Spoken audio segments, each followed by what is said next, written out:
Ал балалар, таныс болыңдар. Қаламыз Жезқазғанға Жайрем ауылынан жаңадан оқушы келді. Есімі Алтынай Сабырханқызы. Қош келдің, Алтынай. Қош көрдім. Жарайсың, Алтынай. Екінші қатардағы бос орынға Асылайдың қасына отыра қой. Олай болса, балалар, сабағымызды бастаймыз, дайынбыз ба? Кәне, тыныш отырамыз.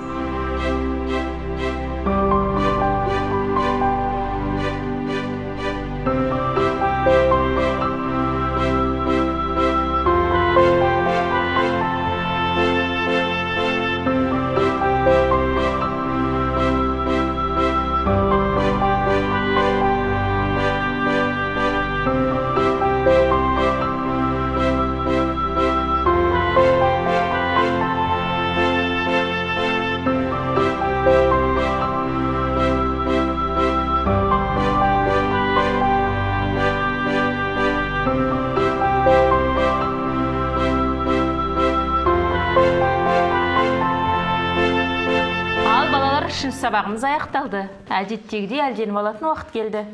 Сумкаларыңнан әкелген тағамдарыңды ала қойыңдар.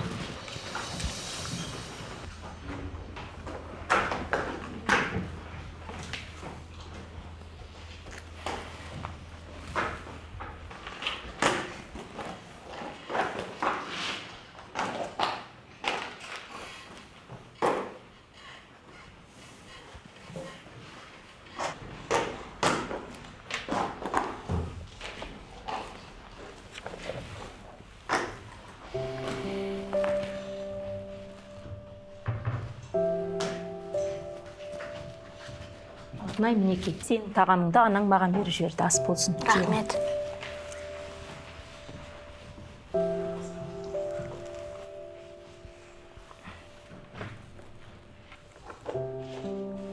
Алтынай, шынымды айтшы, сен үйіндегілердің тамақ беріп жіберу керек екенін білмеді ғой?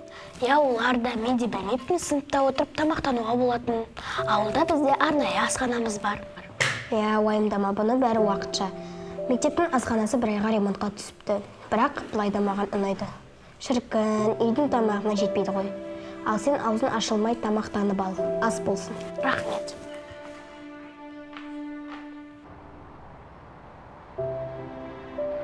Алло. Сәлеметсіз бе, Сәуле ханым?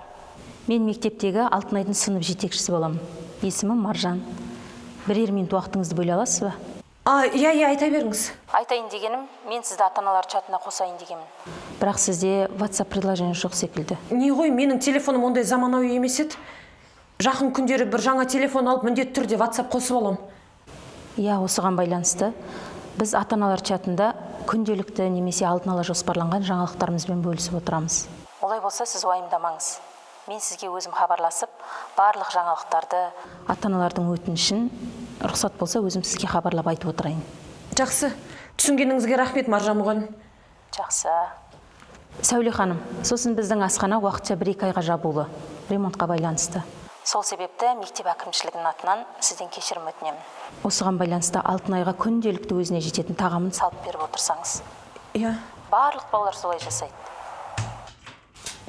Мен түсінбедім, Сәуле, что за разговоры? Телефон, азынан кешке кейін. Кешіріңіз. Жұмыс қайда? Әлде штрафовать етейін ба? Жоқ, кешіріңіз. Маржан мұғалім, жақсы, сау болыңыз, кейінірек хабарласам. Кешіріңіз, өзің айлығы жетпей жатқан жұмыс істе. Кешіріңіз.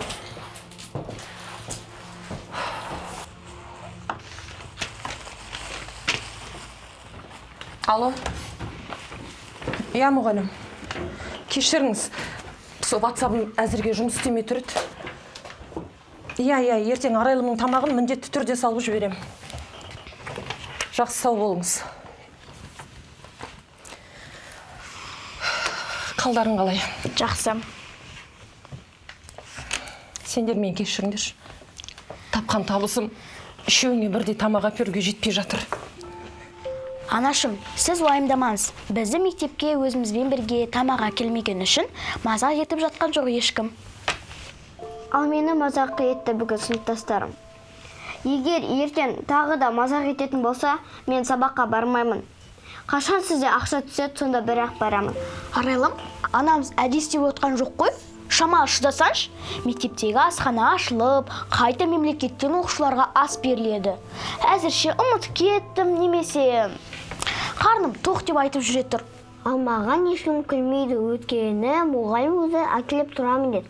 Бірақ ол біздің құпиямыз болсын деді. Не үшін ол саған әкеледі? Әлде сен бізде тамақ жоқ дедің бе? Жоқ, мұғалім айтты маған, бұрын біздің мамамызға ақша қарыз болған екен. Соны енді тамақпен құтыламын деді. Анашым, сол рас па? Рас, балам. Рас. Ол мұғалім бұрын менен қарыз алған. Сол қарызынан осылай құтыламын деп уәде берген. Бірақ сен оқушыларға айтпа, мұғалім қарыз анамызға деп. Әрине айтпаймын, адамның абыройын түсіруге болмайтын әкенің айтқаны есіңде.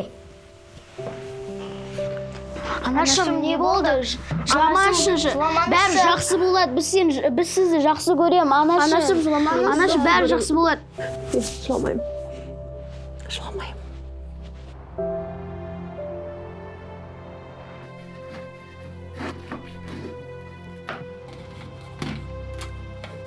Киіп ал.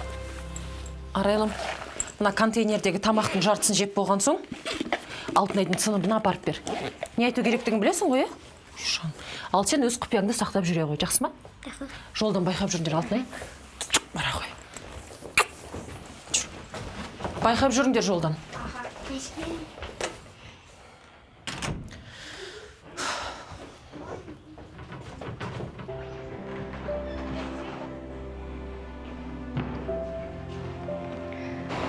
Қайырлы таң, Жанболат. Сәлеміз бе, Лаура апай.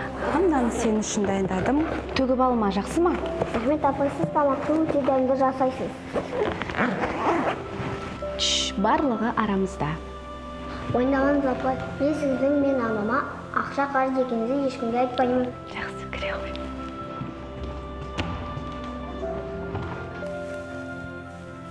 Ал балалар, тамақтанатын уақыт келді. Ұмытпаймыз, сендерде 20 минут уақыт бар. Бір-бірімізге не дейміз? Ас болсын. Ас болсын, балалар. Рахмет.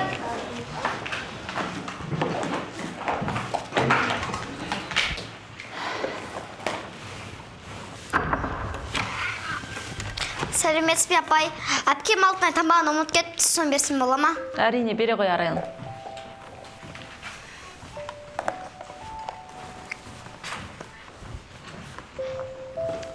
Мен де үнемі сонда ұмытып кете беремін, міне іше ғой. Рахмет, асылар.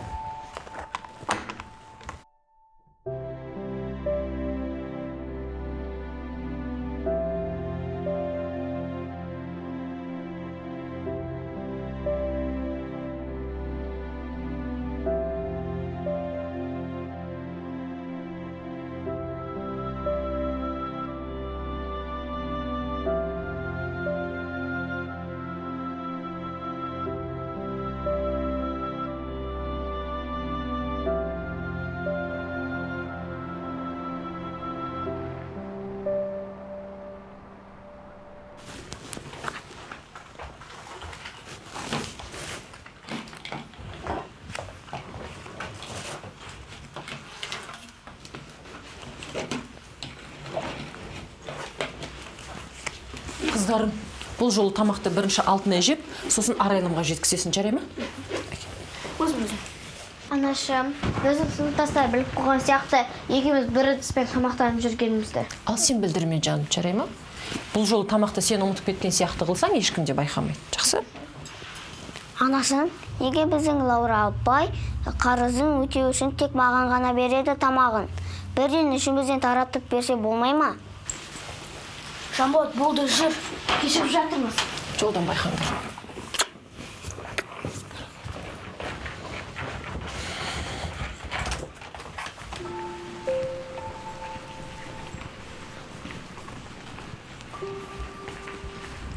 Арайлым, тоқта.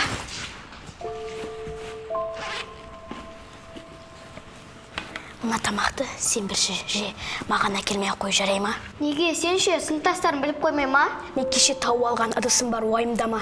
Оның ішінде дым жоқ қой. Сен әжетханаға сұранып шық, мен сен су құятын жерде күтемін. Менің апайының тамағы дәмді, соны апарып берейін бе? Жоқ, қажеті жоқ. Әйтпесе барлық құпияны ашып қоясыңдар. Бара бер сыныбына.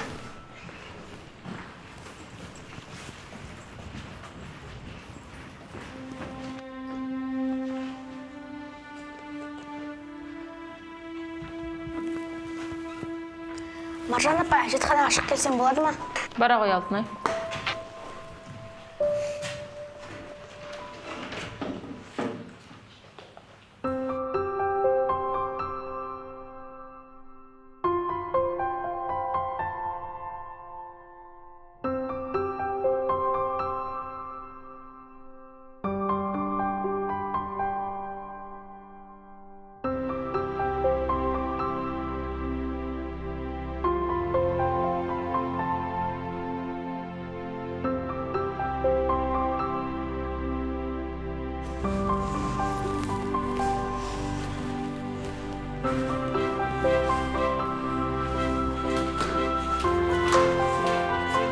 Алтынай, мені кешірші. Мен қарным ашқаннан барлық тамақты байқаусыздан жеп қойыппын. Ештеңе етпес, сен бара бер сыныбына. Екеумізді ешкім көрмес. Уайымдама, бара бер.